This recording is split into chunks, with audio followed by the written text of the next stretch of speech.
और खुदावंद हमेशा आपके साथ हो और आपको गिराने को ढेर उम्र की अता करे। इस बाबरकत दुआ के लिए हम आमीन कहते हैं, खुदावंद का शुक्र करते हैं। जी जो वक्त हुआ चाहता है कि हम खुदावंद के जिंदगी बख्श कलाम को सुने, जो हमारी रूह की ग़िज़ा है। खुदावंद आज का कलाम हमारी जिंदगियों में 100 का 100 गुना फल लाए, जो हमारी कदमों के लिए चराग और राह के लिए रोशनी है। खुदावंद हमेशा इस नूर में हमें चलने की तौफीक अता करे। आमीन। हम नहायत इज्जत और एहतराम से पास्टर जी आपको वेलकम कहते हैं। आप आएं और खुदावंद की जिंदगी बख्श कलाम को हम सबके साथ शेयर करें। आमीन। वेलकम पास्टर जी। आमीन। बहुत बहुत शुक्रिया सिस्टर ज़ेबा। खुदावंद यीशु मसीह में आप सबकी सलामती और हम खुदावंद का शुक्र करते हैं जिसने हम सबको ज़िंदगी, सेहत और तंदुरुस्ती अता की है और हमारी ज़िंदगियों में एक और दिन अता किया कि हम आज के दिन की बरकत को हासिल कर सकते हैं। मेरी तरफ से और मेरे घराने की तरफ से आप सबकी खिदमत में सलाम और आदाब पेश करते हैं। और वाकई सिस्टर सफ़िया ने जैसे कहा कि बहुत ही खूबसूरत प्रस्तश की गई है और ये प्रस्तश ऐसी है जो हमारे दिलों को छू जाती है और हम खुदावंद का शुक्र करते हैं कि खुदा ने ऐसे परस्तार दिए हैं जो रूह और सच्चाई के साथ खुदावंद की प्रस्तश करते हैं और उसके नाम को जलाल देते हैं। सो आए हम आज खुदावंद के जिंदा पाक कलाम को मिलकर सीखते हैं इस ईमान के साथ कि हमारा खुदावंद इस वक्त इस जगह पर मौजूद है और वो आज हमसे बात करना चाहता है, वो हमसे कलाम करना चाहता है। तो जिनके पास खुदावंद का पाक कलाम है वो मेरे साथ जरूर निकाल सकते हैं। मैंने यहाँ पर लिखा भी हुआ है इब्रानियों का खत, उसका पहला बाब, इब्रानियों का खत उसके 11वां बाब और उसकी पहली 3 आयत को हम पढ़ेंगे। Hebrews chapter 11 first 3 versus. अगर जमात में से कोई पढ़ना चाहे तो मोस्ट वेलकम। जी पास्टर जी मैं पढ़ूं हिंदी में। जी भाई सूरत आप हिंदी में पढ़ें और उसके बाद मैं चाहूंगा कि कोई उर्दू में भी पढ़ने में रहनुमाई कर देगा। थैंक यू पास्टर जी। पास्टर जी मैं पढ़ती हूँ। जी भाई सूरत पहले पढ़ लेते हैं, उसके बाद फिर सिस्टर ज़ेबा। जी इब्रानियों का खत उसका 11वां बाब और उसकी पहली 3 आयत में यूं लिखा है, जब विश्वास आशा की हुई वस्तुओं का निश्चय और अनदेखी वस्तुओं का प्रमाण है, क्योंकि इसी के विषय में प्राचीनों की अच्छी गवाही दी गई। विश्वास ही से हम जान जाते हैं कि सारी सृष्टि की रचना परमेश्वर के वचन के द्वारा हुई, यह नहीं कि जो कुछ देखने में आता है वह देखी हुई वस्तुओं से बना हो। कलाम के पढ़े और सुने जाने से खुदावन की बहुतायत से बरकत हो। आमीन। आमीन। मुकद्दस पौलुस रसूल का खत इब्रानियों के नाम, उसका 11 बाब 1 से 3 आयत मुकद्दसा। अब ईमान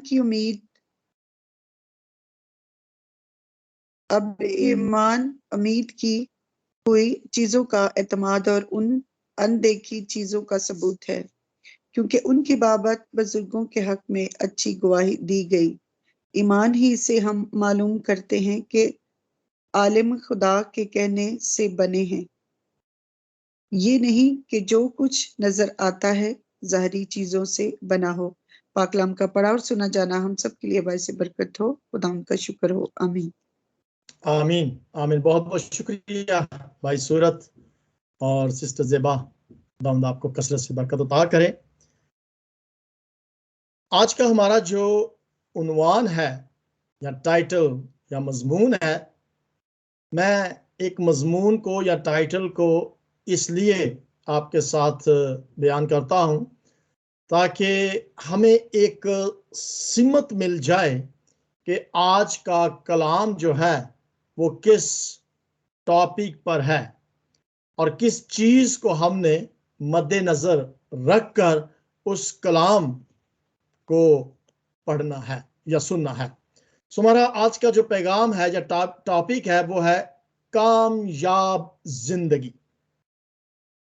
जब ये लफ्ज कामयाब हमारे जहनों के अंदर आता है तो एक ही बात हमारे जहन के अंदर आती है कि किसी चीज को अचीव कर लेना या किसी चीज को हासिल कर लेना, किसी टारगेट को हासिल कर लेना, किसी गोल को पूरा होते हुए देखना जो है ये कामयाबी है। यानी कि अगर मैं यहां पर आप में से सबसे पूछूं कि मुझे जरा थोड़ी सी तारीफ बता दें कि कामयाब या कामयाबी की जो तारीफ है वो क्या है, आप उसको किस नजरिए से देखते हैं, तो मेरा ख्याल है कि हम सब के मुख्तलिफ जवाबात होंगे। कामयाबी की तारीफ क्या है आपके मुताबिक? कोई ये कह सकता है कि ये कोई ताकत भी हो सकती है, कोई अख्तियार हो सकता है, कोई तरक्की हो सकती है, कोई वकार हो सकता है। यानी कि कुछ भी हमारे जहनों के अंदर जो जो अचीवमेंट्स हमारी जिंदगी के अंदर हुई हैं, हम उसके मुताबिक एक अपनी जाती पर्सनल सोच के मुताबिक जो है वो हम उसकी तारीफ जो है वो बयान कर सकते हैं। यानी कि कामयाबी की अगर हम तारीफ करें तो हर एक शख्स के अपने जाती टारगेट्स होते हैं, अपने जाती गोल्स होते हैं, अचीवमेंट्स होती हैं। जब हम वो पूरा कर लेते हैं तो हम समझते हैं कि जी या कामयाबी ये चीज है। मैं ये आपसे पूछना नहीं चाहूंगा क्योंकि हमारे पास इतना वक्त नहीं है, हम जितने भी यहां पर मौजूद हैं हम सब बाआसानी इस लफ्ज से वाकिफ हैं। और नो डाउट कामयाबी का मतलब यही है कि किसी गोल को या किसी टारगेट को हासिल कर लेना। लेकिन अगर मैं इस टाइटल को इस तरीके से कहूं, क्योंकि हम जितने भी यहां पर बहन भाई बेटे बेटियां मौजूद हैं, हम खुदा पर ईमान रखते हैं, मसीह यस्सु के फॉलोअर्स हैं, मसीह यस्सु हमारा निजात दहिंदा है और हम मसीह कहलाते हैं।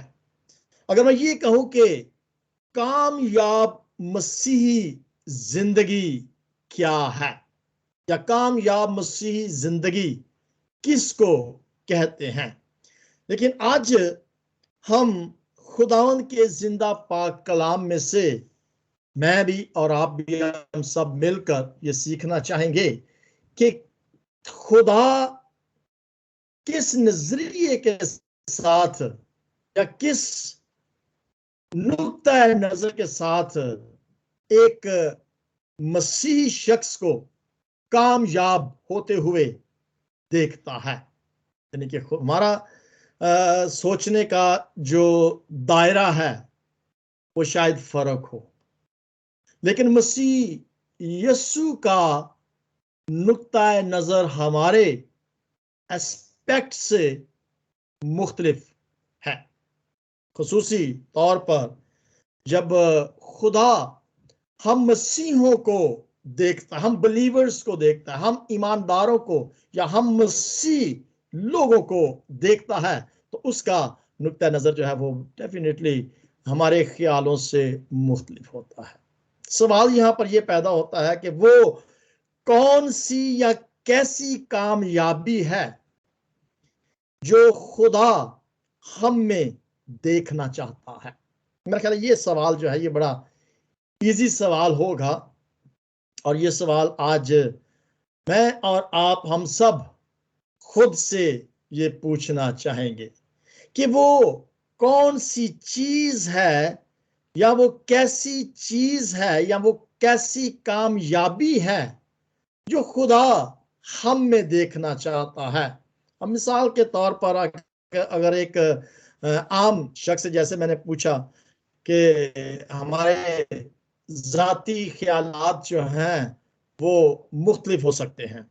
मिसाल के तौर पर अगर एक शख्स स्टूडेंट है तो स्टूडेंट जो है वो यही कहेगा कि जी मैं जब अपनी क्लास को पास कर लेता हूं, जब इम्तिहानात को पास कर लेता हूं, तो ये मेरे लिए एक कामयाबी है। नो डाउट, बिल्कुल ऐसे ही है कि किसी भी टारगेट को जब पूरा किया जाता है या हासिल कर लिया जाता है तो वो कामयाबी होती है।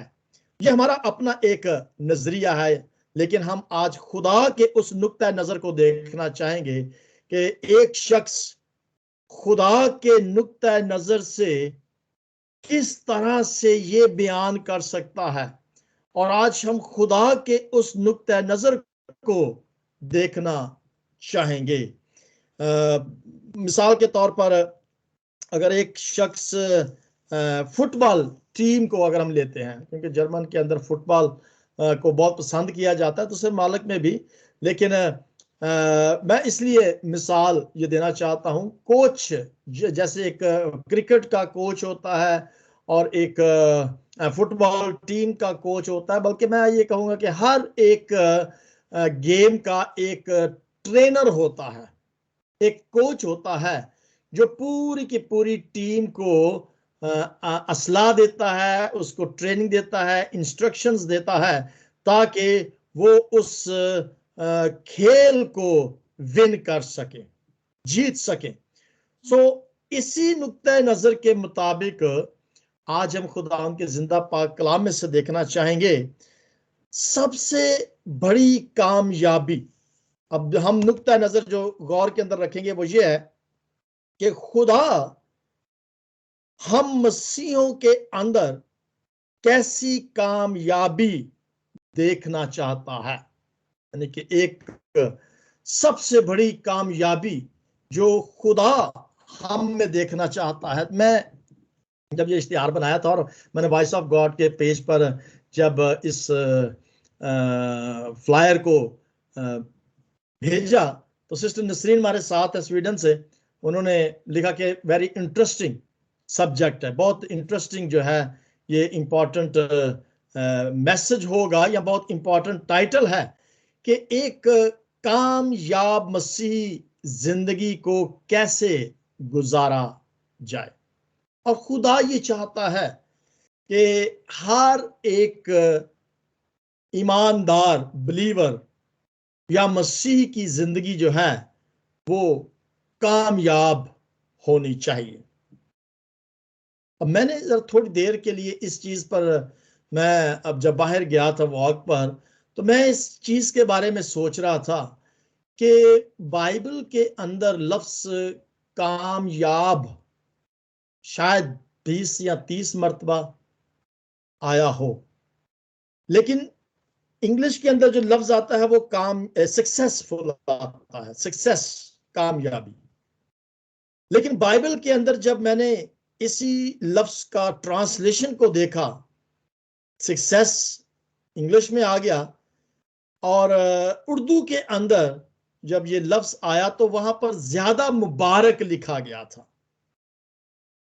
सो इट मीन्स कि खुदा की नजर में वो शख्स मुबारक है। आप इसको जरूर देख सकते हैं, मैं इतना मेरे पास टाइम नहीं है कि मैं इसकी तफसील में जाऊं, लेकिन खुदा की नजर के अंदर ये लफ्ज कामयाब जिंदगी एक मुबारक जिंदगी के साथ इसका तल्लक है।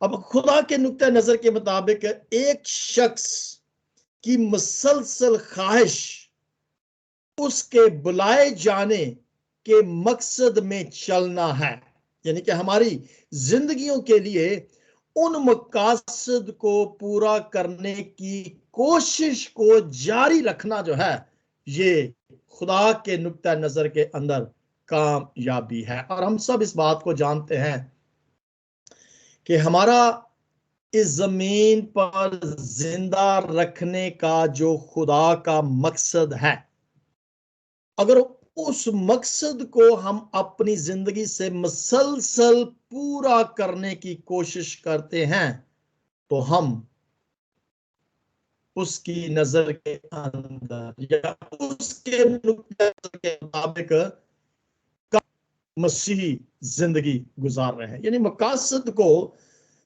जिंदगी में पूरा करना, और बहुत सारे मकासद हमारी जिंदगी के अंदर हैं जो खुदा चाहता है कि वो पूरे होने चाहिए, या उनको पूरा होने के लिए कोशिश हमारी जिंदगी के अंदर जारी और सारी रहना चाहिए। अब मैं थोड़ी सी यहां पर हटकर एक बात करना चाहूंगा। देखें, तालीम को पूरा कर लेना कामयाबी है, और इसके खिलाफ कलाम नहीं कुछ कहता। बिल्कुल ठीक बात है, मगर मैं ये कहूंगा कि ये कामयाबी की एक, क्या कह सकते हैं, एक सिफ्त कह सकते हैं, एक हिस्सा कह सकते हैं कि हाँ, ये भी कामयाबी है। बहुत सारा रुपया पैसा आ जाना एक नुक्ता नजर के मुताबिक ये भी कामयाबी है, या जिंदगी उसके वसीला से बड़ी आसान हो जाती है, ये कामयाबी की एक जुज जिसे है वो हम कह सकते हैं। तरक्की हो जाना पेशे के लिहाज से, अपने काम के अंदर स्टेप बाय स्टेप दर्जा बुलंद होते जाना, ये भी एक कामयाबी है। लेकिन आज हम खुदावंद के जिंदा पाक कलाम में से ये देखना चाहते हैं कि खुदा के नुक्ता नजर के मुताबिक एक कामयाब मसीह जिंदगी क्या है। हवाला आपके सामने पढ़ा गया, अब्रानियों का खत, उसका 11वां बाब और उसकी पहली 3 आयात को जब हम पढ़ते हैं तो ये बाप जो अब्रानियों का है, अगर आप इस बात से कहा जाता है कि इब्रानियों का यह बाप है, इस बाप को ईमान का बाप कहा जाता है, क्योंकि इसके अंदर ईमान के बारे में बहुत ज्यादा गवाही मिलती है। मैंने इससे पूरे बाप को जब पढ़ा तो मैंने इसे 2-3 मरतबा इसको पढ़ा, और मैंने सिर्फ ये देखना चाहा कि इसके अंदर ये लफ्ज ईमान जो है ये कितनी मर्तबा आया है, और कम से कम 21, हो सकता है कोई मिस हो गया हो, 20 या 21 बार ये लफ्ज जो है ईमान का यहां पर लिखा हुआ मिलता है। इसका मतलब है कि 11वां बाप जो है, इब्रानियों का 11वां बाप, ईमान का बाप इसे कहा जाता है, और ये लफ्ज का इतना ज्यादा यहां पर लिखा जाना का मतलब है कि इसको अगर यहां पर लिखा गया है तो फिर ये बहुत जरूरी बाप इसलिए है कि ये बाप जो है ईमान का, ये हमारी तरफ रिफर करता है, यानी कि ये हमें कुछ करने के लिए कहा गया है या लिखा गया है। गौर करें इस बात पर कि अगर ये चीज यहां पर लिखी गई है तो इट मीन्स कि कुछ करने के लिए कहा गया है। या अगर पूरी कलाम मुकद्दस को अगर हम देखते हैं कि कलाम मुकद्दस का हमारे हाथों में देने का खुदा का एक मकसद है कि हम इस कलाम मुकद्दस के मुताबिक अपनी जिंदगी को बसर करें या गुजारें। अब यहां पर जो जिक्र किया गया है 11वें बाब के अंदर, तो हम यहां पर देखें तो यहां पर लिखा है पहली ही आयत में कि ईमान क्या है? उम्मीद की हुई चीजों का एतमाद। सो ये एतमाद के बारे में बताया गया है, या हम सबको ईमान के जरिए से एतमाद करने को कहा गया है कि अगर हम कामयाब होना चाहते हैं, कामयाब मसीह जिंदगी गुजारना चाहते हैं, तो हमें भरोसा करना सीखना है।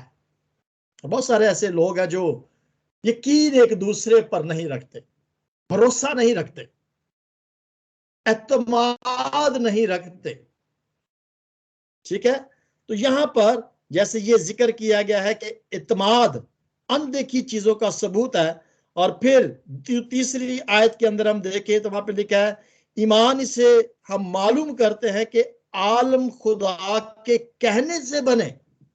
अब ये भी ईमान था कि जो आलम है ये क्या हुए हैं, खुदा के कहने से बने हैं।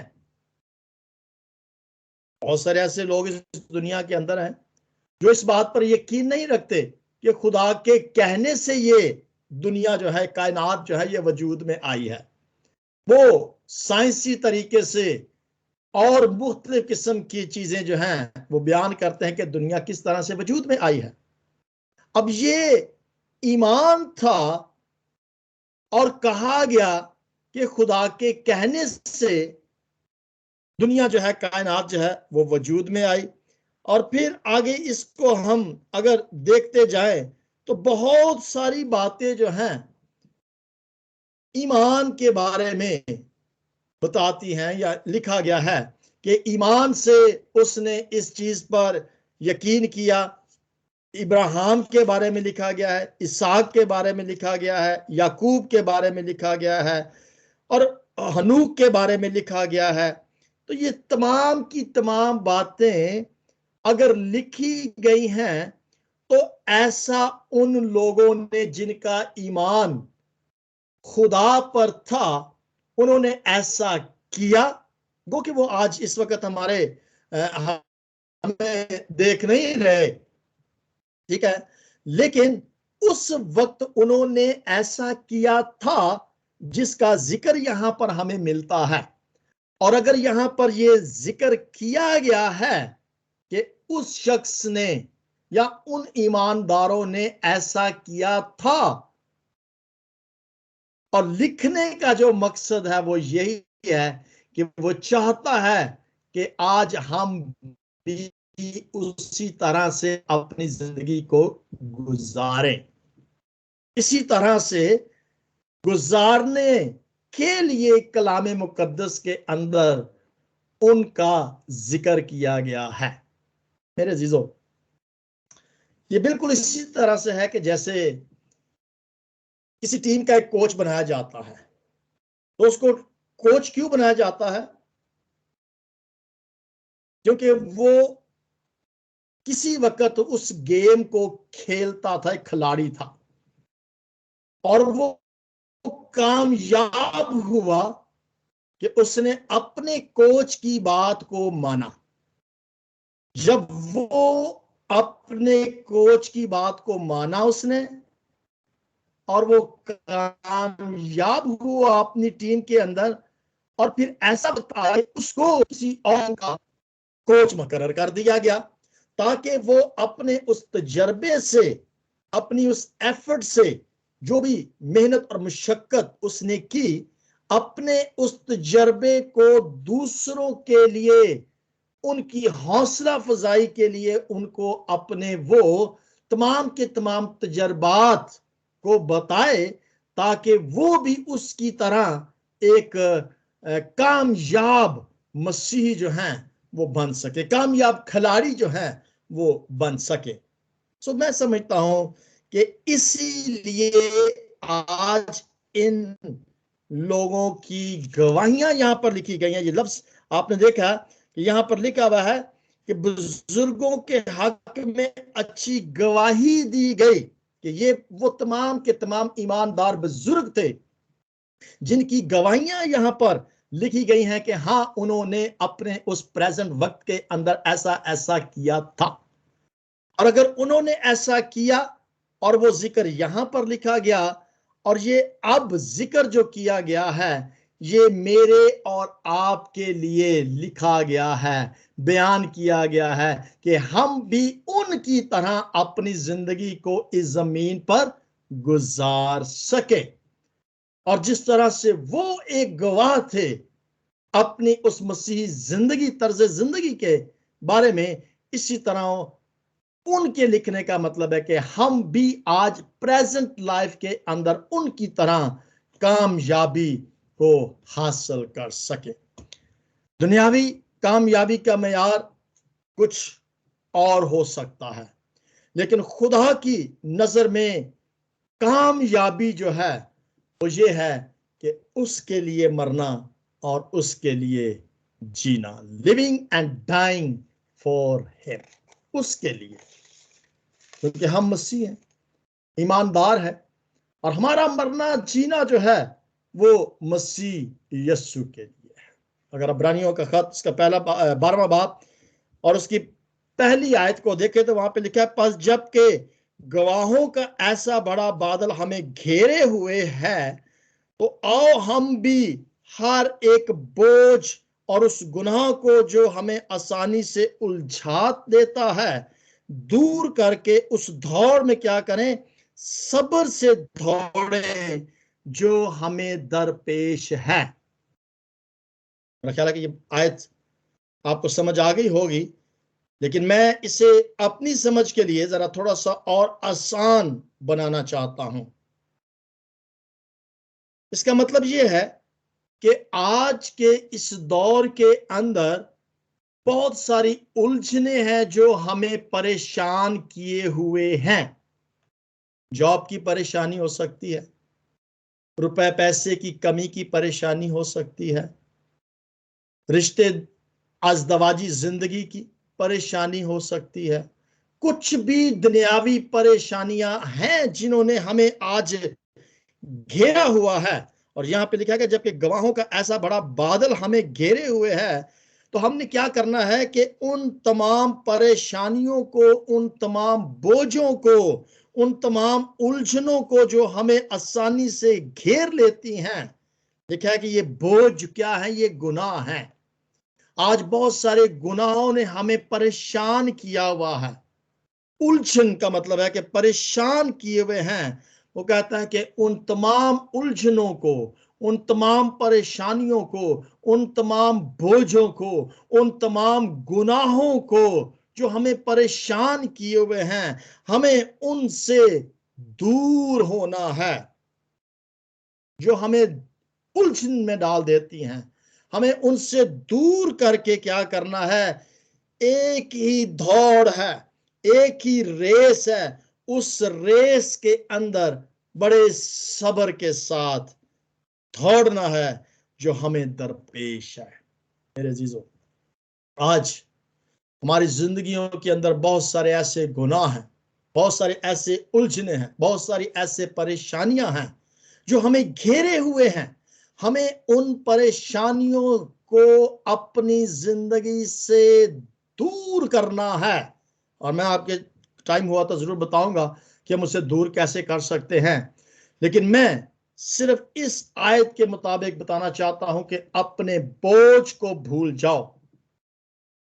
ये बोझ हमें उलझा देते हैं, ये परेशानियां हमें गुनाह पैदा कर देती हैं, हर बोझ हमें परेशान कर देता है।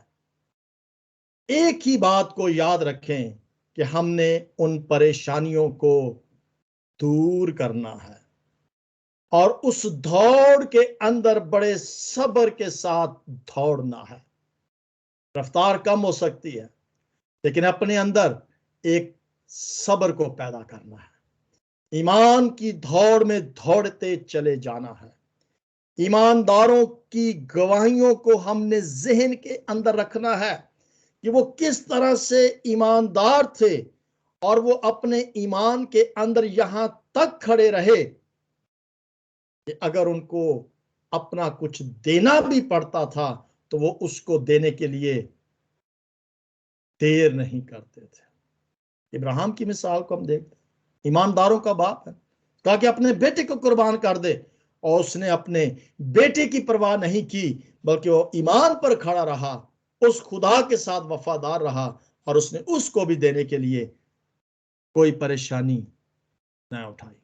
बिल्कुल बेदरेग उसने कहा कि हाँ मैं इसे कर, क्योंकि उसका ईमान, यकीन और भरोसा सिर्फ और सिर्फ अपने खुदा पर था। मेरे दोस्तों, हमें उन लोगों की नकल करने की जरूरत है, उन ईमानदारों की नकल करने की जरूरत है जिन्होंने मसीह यीशु की नकल की थी। जो कुछ मसीह ने उन्हें कहा, जो चाल चलन रवैया करदार मसीह यीशु का था, वही चाल चलन रवैया करदार उन्होंने खुद अपनाया, और वही बात कलाम मुकद्दस में लिखी गई ताकि हम भी उसकी नकल कर सके, हम उनकी नकल कर सके जिन्होंने मसीह यीशु की नकल की थी। आए मेरे साथ एक और हवाला देखें, करंथियों का खत, पौलुस रसूल का खत करंथियों के नाम, और उसके 10वें बाब को हम पढ़ते हैं और उसकी 11वीं आयत।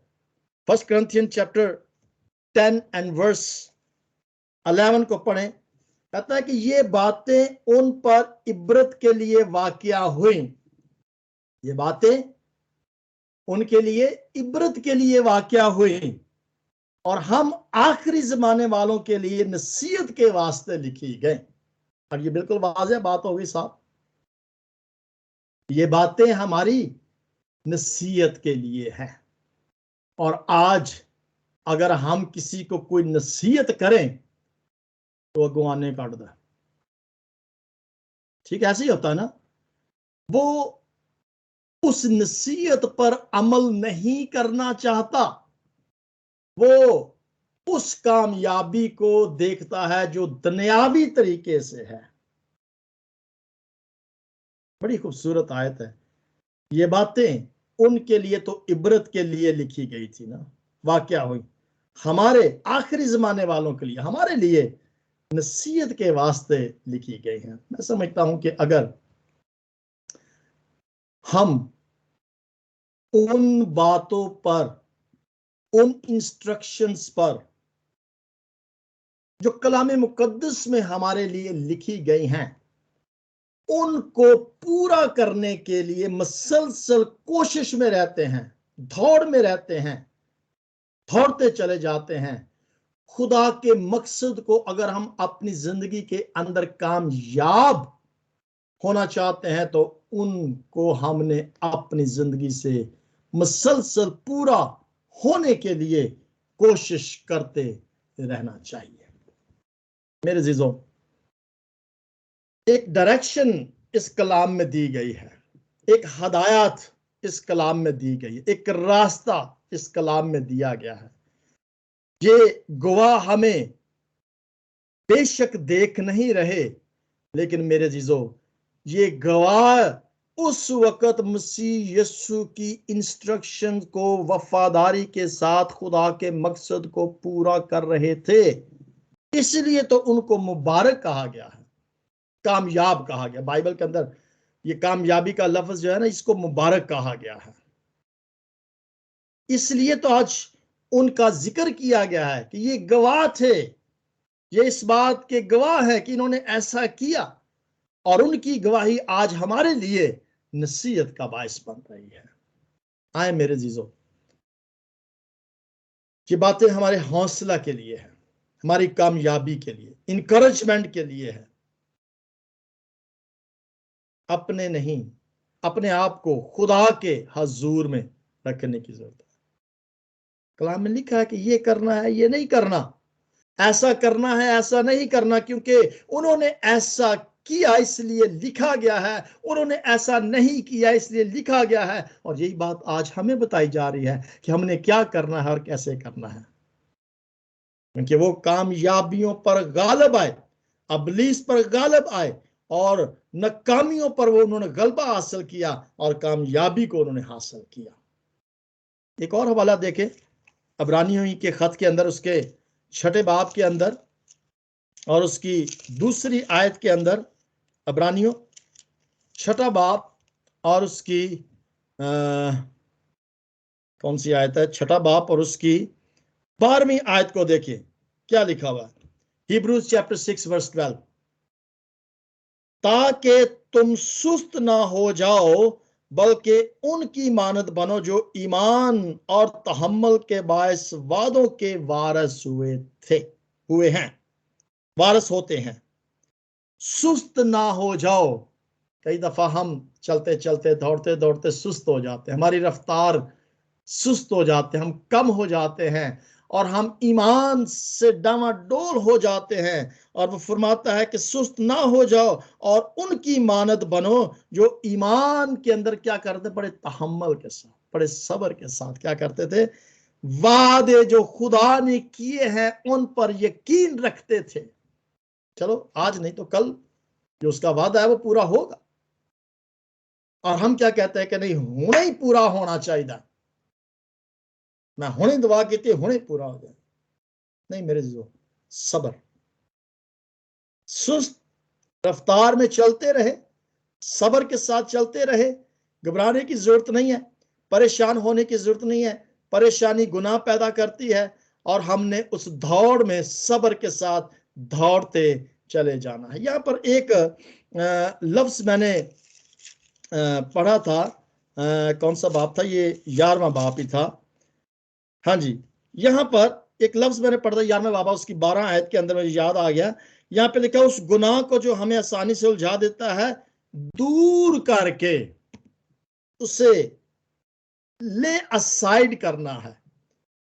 हमें मसीह के लिए जीने से अगर कोई चीज रोक रही है, मसीह जिंदगी को बसर करने के लिए अगर कोई चीज परेशान कर रही है, या मसीह के पास जाने के लिए अगर कोई रुकावट की चीज बन रही है, तो हमें उस चीज को दूर करना है। जरूरत है इस बात की कि अगर मेरी जिंदगी के अंदर कोई ऐसी चीज है जो हमें मसीह यीशु के पास जाने से रुकावट का सबब बन रही है, हमें उस चीज को दूर करने की जरूरत है। इफ्सियों के खत में 4 बाब में लिखा है कि पुरानी इंसानियत को हमने उतार डालना है। कुलसियों के अंदर लिखा है कि एक दूसरे से हमें झूठ नहीं बोलना।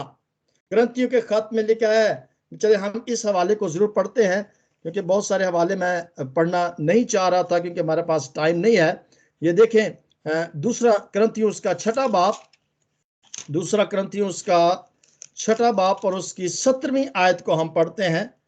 6 बाब और उसकी 17वीं आयत में लिखा है, इस वास्ते खुदा फरमाता है कि उनमें से निकल कर अलग रहो और नापाक चीजों को ना छुओ, तो मैं तुमको कबूल कर लूंगा। खुदा की नजर में हम उसके पसंदीदा बेटे और बेटियां बन जाएं क्योंकि हम उसकी मर्जी के मुताबिक चलने की कोशिश कर रहे हैं। तो वो कहता है कि उन चीजों को जो नापाक हैं दूर कर दो, छोड़ दो उन नापाक चीज। छोड़ने का मतलब है कि उन चीजों को हमने अपनी जिंदगी से दूर करना है जो गुनाह पैदा करती है, जो उलझन और परेशानी पैदा करती हैं। एक और हवाला देखते हैं, आखिरी वाला देख लेते हैं। ये निकालिएगा गलतियों का खत, गलतियों का खत निकालें।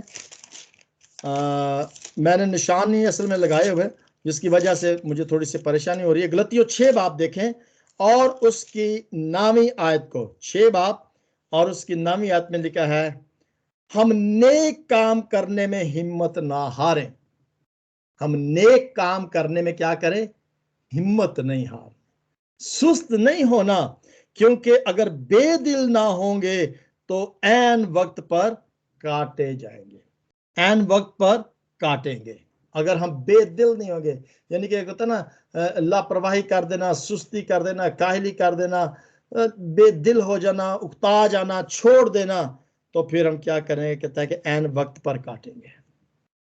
आए मेरे दोस्त, मैं सिर्फ आखिरी बात आपके साथ ये करना चाहूंगा कि अगर हम मसीही कामयाब जिंदगी इस जमीन पर गुजारना चाहते हैं, देखिए परफेक्ट ये लोग भी नहीं थे। ईमानदारों के 11वें बाब के अंदर जो लिखा गया है ना, ईमानदारों का जो चैप्टर है, इसके अंदर भी जितने भी गवाहों का जिक्र किया गया है, परफेक्ट वो भी नहीं थे और परफेक्ट हम भी नहीं हैं। लेकिन अगर इनका जिक्र किया गया है हमारी नसीहत के लिए, तो इसका मतलब है कि उन्होंने रास्तबाज की जिंदगी को गुजारने में कोशिश जरूर की थी और खुदा की मर्जी के मुताबिक चलने की कोशिश की थी। कामयाबी तो खैर कोई भी, वो भी कामयाब नहीं थे, लेकिन उन्होंने कोशिश जरूर की थी। सो आए आज हम भी अगर मसीही कामयाबी की जिंदगी को गुजारना चाहते हैं तो हम कोशिश करें कि जिस मकसद के लिए उसने हमें यहाँ पर बुलाया है उस मकसद को अपनी जिंदगी से पूरा होने के लिए जरूर हत्तल वसा कोशिश करते जाएं। खुदावंद इस कलाम के वसीला से मुझे और हम सबको कसरत से बरकत अता करे। आमीन।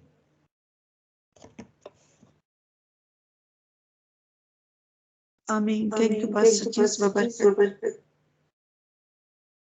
कलाम के लिए जो हमारी नहायत खुदा